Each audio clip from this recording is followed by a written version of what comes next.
Welcome back to the fourth episode of Average Joe News Co. Today's date is July 10th, 2026. Our two stories today are SpaceX launch has created a giant space jellyfish over Florida, and a museum has covered its floor with enough peanut butter to make 15,000 peanut butter sandwiches. Let's get into it. Okay, let's go. Our first story today, a pre-dawn SpaceX Falcon 9 launch produced an enormous glowing plume that looked remarkably like a floating jellyfish across the Florida sky. The effect occurs when a rocket exhaust is illuminated by the rising sun at high altitude, creating one of the strangest natural-looking sights you'll ever see. Now, I've actually seen this before. Where I live now, there are some SpaceX launches nearby, and my first thought was not look at the pretty space jellyfish or that the alien invasion had finally arrived. To me, I immediately checked my phone for worst case scenario notifications and alerts because my reaction was these things look exactly like intercontinental ballistic missiles streaming across the sky.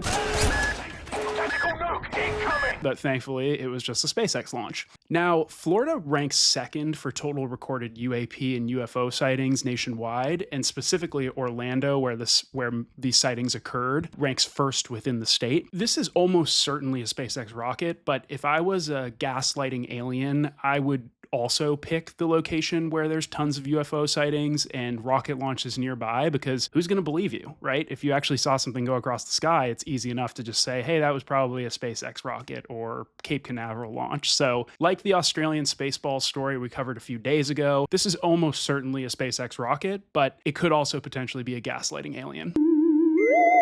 Moving on to topic number 2, a Dutch museum has recreated a famous installation by coating its floor in peanut butter as a tribute to a late artist. More than 800 pounds of peanut butter has been spread across the floor of a museum in the Netherlands to honor Wim T. Schippers, who passed away last month. Schippers first created the Pindakaasvloer in 1967 and recreated it again in 1997, where he was quoted saying, "Isn't it fantastic? We are all standing here looking at peanut butter." Does it feel good? This was a part of his series called Floor Covering Series, I assume in Dutch, which he also featured exhibitions like glass shards on the floor and salt on the floor. It's a pattern.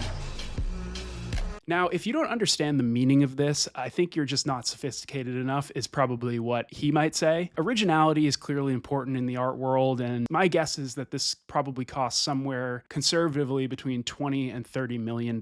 I was also thinking when I read this story that this guy accidentally created the peanut allergy final boss. God forbid anyone with a peanut allergy walked into this museum when this was being installed. Apparently, volunteers were directing people to the exhibit by saying, "Follow the smell." So yeah, if you have an airborne peanut allergy, definitely stay away from the 800-pound peanut butter exhibit. I would have preferred that the high society viewers of this piece were actually allowed to eat it. I think that would make it even more cool, maybe take it to the next level. And my final thought on this is that Rembrandt may be the most famous Dutch painter of all time, but I think Schippers beat him out for wackiness and originality with this one. Moving on to sports. Going back to our prediction from episode number 2, Kip Poppert won the Adaptive Open of the USGA with a score of -18 over 3 rounds. Not much to say here other than, Kip, you're a legend. Congratulations on your 4th consecutive championship. That was a great prediction by me. We should tune in next year to see if he can make it 5 in a row. That makes us so far in the 4 episodes of this show. We're 1 with good prediction, 0 with mid predictions, and we are 1 with bad predictions as well. Moving on to today's recommendation. This is for tomorrow, July 17th. I am recommending that you tune into UFC 329. There's a lot of interesting fights on this card, but specifically we're just going to talk about the co-main and main events. First up, we have Benoit Denis, and he is facing Paddy the Baddy Pimblett.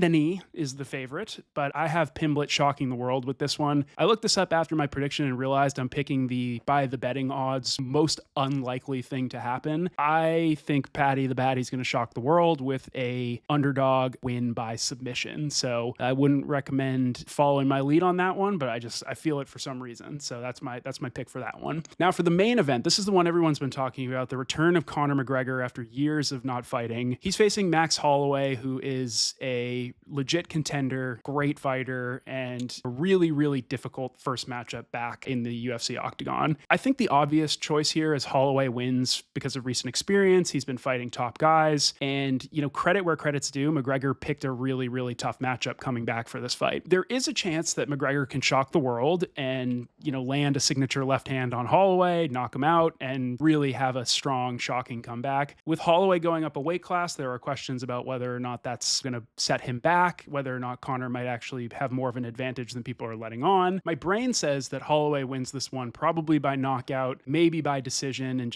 he just outlasts McGregor stamina-wise. But my heart says that McGregor finds a way to get this done and either lands a lucky knockout or finds a way to go the distance and shows everyone that he is still that guy. All right, moving on to weather. We're going to switch it up this time. We're going to do wow, that's warm and that's frigid in the United States instead of internationally. I keep getting Basra, Iraq, and I do not want this to become the weather channel for Basra, Iraq. So for today, for wow, that's warm, we have Furnace Creek, Death Valley at 124 degrees. I would recommend that you avoid clam chowder if you are in that area. Probably will not mix well with that temperature. And then for that's frigid, we have Peter Sinks, Utah at 26 degrees. And for this one, I would say make sure that you avoid anything iced, specifically a 7-Eleven slush. That is Average Joe News Co. episode 4. Hope you enjoyed it. We will be back on Tuesday of next week. Have a wonderful weekend and enjoy.